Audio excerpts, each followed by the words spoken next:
ابھی مجھے کچھ باتیں اور عرض کرنی ہے فضائل کے لحاظ سے۔ حضرت امام اعظم ابو حنیفہ بچے پڑھتے کیسے؟ حضرت امام اعظم ابو حنیفہ، ان کے شاگرد ہے امام ابو مالک، اور صاحبین میں بڑا مقام ہے امام ابو مالک فتوے کے لحاظ، بڑی پائے کی شخصیت ہے۔ اور یہ وہ امام ابو مالک ہے جن کو ہارون رشید نے قاضی بنایا، چیف جسٹس بنایا تھا پورے امت مسلمہ کا۔ حضرت امام ابو مالک کے جو والد تھے بچپن میں فوت ہو، 4 بہنیں تھی، اتنا سرمایہ نہیں تھا، تو امام صاحب بڑے ذہین تھے، اماں نے اٹھا کے نا ان کو مدرسہ سے، تو ان کو ایک دھوبی کے پاس کام سیکھنے بٹھا دیا کہ کپڑے دھونے کا طریقہ سیکھ جائے۔ تو فرماتے ہیں میں کپڑے دھونے کا طریقہ سیکھنے جاتا تو رستے میں امام اعظم کا مدرسہ تھا۔ آپ زندگی میں جتنے لوگوں کو دیکھیں گے کوئی کمال کیا ہے وہ غریب گھروں سے تعلق رکھتے، انہوں نے ٹھوکریں کھائی ہیں تو محنتی ہو گئے، ٹھوکریں کھائی۔ تو کہتے ہیں رستے کے اندر امام مالک کا مدرسہ، امام اعظم کا مدرسہ، تو مجھے چونکہ شغف تھا میں وہاں سے آواز سنتا قرآن کی، فقہ کی، حدیث کی، تفسیر کی، تو میرا آگے بڑھنے کو دل نہ کرتا، میں وہی بیٹھ جاتا۔ ایک دو دن میں طلباء میں بیٹھا، امام صاحب کی نظر میں بڑا کمال تھا، انہوں نے کہا بیٹے آگے آ جا، آگے آ گیا، نام پوچھا، کہا بیٹے تو پڑھا کر۔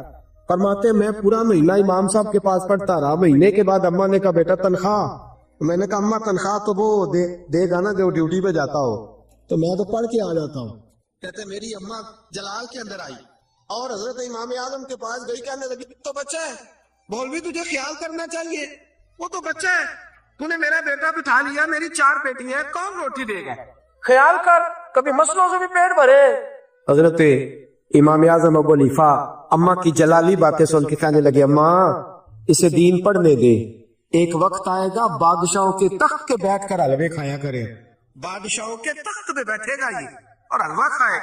کہنے لگے مولوی مجھے خواب نہ دکھا، کہاں میرا بیٹا اور کہاں بادشاہ، کہاں ہمارا گھر، جس طرح آج بڑا اعلیٰ کھانا غذا ہوتا ہے نا، اس زمانے میں حلوہ کسی کے گھر میں پکتا تھا، بڑی غذا ہوتی۔ 40 سال بیت گئے، امام اعظم کا انتقال ہو گیا۔ اچھا ہوا کیا؟ امام اعظم نے پوچھا تمہارے گھر کا خرچہ کتنا ہے؟ تو اماں کہنے لگی 4 دینار مہینے کے۔ اگر کوئی شعیب آئے میسر، شبانی سے کلیمی 2 قدم ہے، اگر کوئی شعیب آئے میسر، شبانی سے کلیمی 2 قدم۔ حضرت امام اعظم ابو حنیفہ کہنے لگے 4 دینار اماں تیرے گھر میں ہر مہینے پہنچ جایا کرے کہ بچے کو پڑھنے دے، اس کا خرچہ میں دوں گا، جس کو آج آپ وظیفے کا نام دیں۔ آپ نے ان کو پڑھایا، عالم بنے، اور جب پڑھ گئے، قاضی بن گئے، ہارون رشید کے دربار میں امام صاحب وصال کر گئے، 40 سال کے بعد وہ واقعہ ہوا کہ اماں کو خط لکھا کہ اماں آ دیکھ تیرے بیٹے کو اللہ نے کتنی عزت عطا فرمائی۔ تو اماں گھوڑے پہ بیٹھ کے بغداد گئی، تو ہارون رشید نے کوئی مسئلہ پوچھنا تھا، تو لوگ سارے چلے گئے، تو تخت پہ بیٹھا ہے، حلوہ پکا ہوا تھا، کہنے لگا امام صاحب یہاں آ جائے میرے پاس۔ حلوہ بھی کھاتے رہے اور مجھے بات بھی سمجھاتے رہے۔ آپ اس وقت حلوہ کھا رہے تھے، بادشاہ کے پاس اماں پہنچی، پڑھتا جیسے ہی اٹھا کے سامنے دیکھا تو چیخ مار کے روئی، کہا اماں تجھے کیا ہوا؟ کہنے لگی اللہ ابو حنیفہ کی قبر پہ رحم کرے، اس نے 40 سال پہلے کہا تھا رب نے دین کی برکت سے آج میرے بیٹے کو وہ عزت عطا فرما دی۔ تو خدا را مدارس دینیہ کی طرف ضرور خیال کرے، مدارس قلعے ہیں دین کے، علماء کو جس طرح ہم نے بیابرو کر دیا ہے اور جس حال کے اندر ہم نے چھوڑ دیا ہے، میں فرشتہ ہونے کا اعلان نہیں کرتا، کمیاں کوتاہیاں ہیں کمی کوتاہی، لیکن میرے دوست کس جگہ نہیں ہوتی، ہر جگہ ہے۔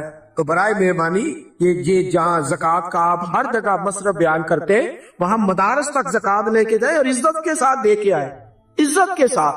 گلا تھک جاتا ہے شور کرتے کرتے، لیکن لوگ کہتے ہیں دیکھیں گے، سوچیں گے، وقت لگائیں گے، آپ کو بتا دیں گے، آپ انتظار کیجئے گا، ہاتھ باندھ کے ہم آئیں گے۔ خدا کے بندے یہ رسول صلی اللہ علیہ وسلم کا دین ہے، کس طرح کا ہم نے رویہ رکھا ہوا ہے، اللہ ہمیں سمجھنے کی توفیق عطا فرمائے، آمین تو کہہ دے۔ سونا موڑا تیرا یار پی سادیا جان اپنی گل کرے گا رب کی بولی بول سن کے مٹھڑے بول دیڑیو من میرا پیا ڈول من میرا پیا ڈول ہاتھ بلند کر کے تیریاں کیا باتاں تیریاں کیا باتاں تیریاں کیا باتاں